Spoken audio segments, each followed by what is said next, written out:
सत्यनारायण जी की पूजन किया जाएगा, भगवान सत्यनारायण का कथा हम लोग सुना जाएगा। जब हमारे संतान का जन्म हो जाएगा, हमारे संतान का जन्म होने पर हम लोग भगवान सत्यनारायण का पूजन किया जाएगा। और कुछ समय के बाद भगवान सत्यनारायण जी समय के बाद उसकी पत्नी को एक कन्या उत्पन्न हुई।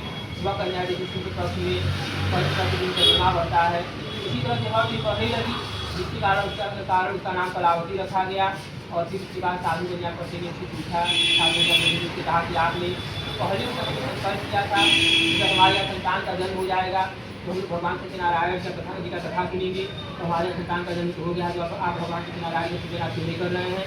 तो साधु कन्या अपनी पत्नी से बोला कि हम लोग भगवान सत्यनारायण का पूजन जिस कन्या के विवाह में किया जाएगा, भगवान की कथा को कन्या के विवाह में किया जाएगा, इस तरह पत्नी को समझा करके वह वैश्य दूसरे किसी नगर में व्यापार करने के लिए चला गया। और उधर कलावती कन्या अपने पिताजी के घर में बड़ी होने लगी। जब साधु कन्या व्यापार से खाली होकर के वापस लौट करके अपने घर पर आया, उसने देखा कि उसकी कन्या विवाह के योग्य हो गई है।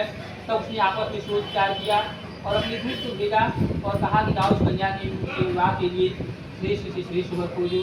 ऐसी आज्ञा पा करके इसका दूत कांचनपुर नाम के नगर में गया। वहाँ से वह कन्या के पुत्र को लेकर के आया। तो कन्या के पुत्र को सुंदर और हर रूप संपन्न लेकर के वैसे ने ध्यान से विधिपूर्वक अपनी कन्या का विवाह विस्तार कर दिया। परंतु दुर्भाग्यवश भगवान सत्यनारायण जी तथा साधु कन्या अपनी कन्या के विवाह में भूल गया।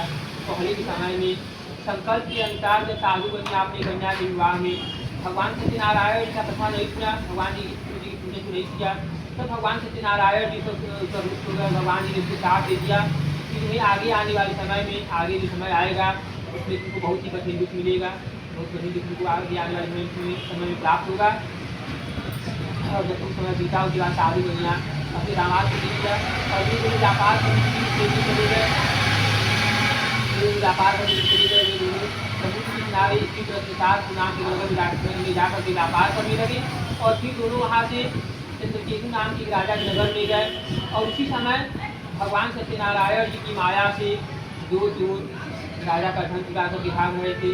राजा ने विष्णु को अपनी शिष्या की देख करके धन कुंडलियों के नाव में रख करके दूर वहीं पर गायब हो गया। राजा ने कुंडलियों पास राजा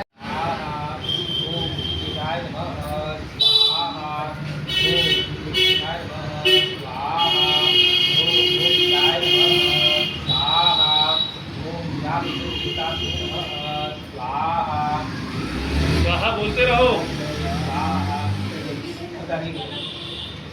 ओम नारायण नमः स्वाहा, ओम प्रजापतये नमः स्वाहा, प्रजापतये स्वाहा, ओम अग्नि देवताभ्यो नमः स्वाहा।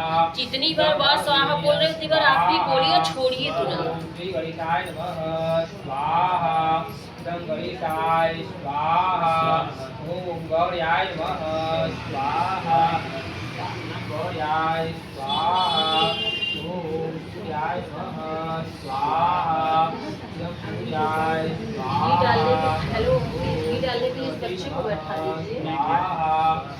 पूजा वहाँ जा रहा है भद्राय स्वाहा, भैया डाल सकते हैं, बैठे हैं स्वाहा, भैया बैठे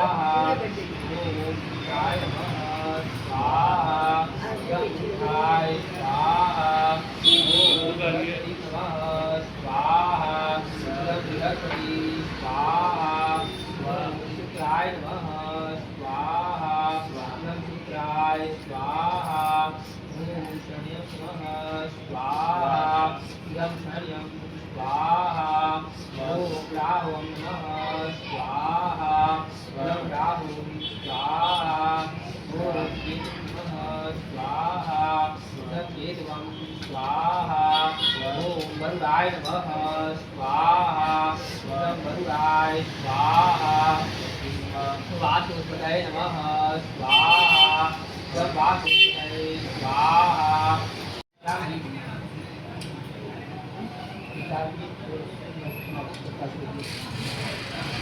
ब्रह्मा देवदाय सुदागायु प्राणश्च भागवीरागविकं गच्छामि नैवेद्यं निवेदयामि दिनं दोना है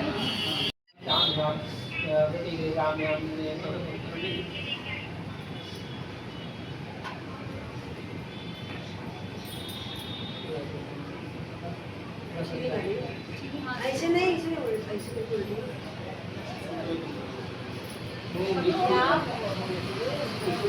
भूतां राम श्री राम धाम नलाप नलाप हारि राम जी राम नारायण देवी राम नारायण देवी नारायण सरकार सारा समझ जामी पंचांगण अंदर जामी थोड़ा ही डाल दीजिए सूप खरीदा उसका रिटर्न करना जी होगा जी नया अभी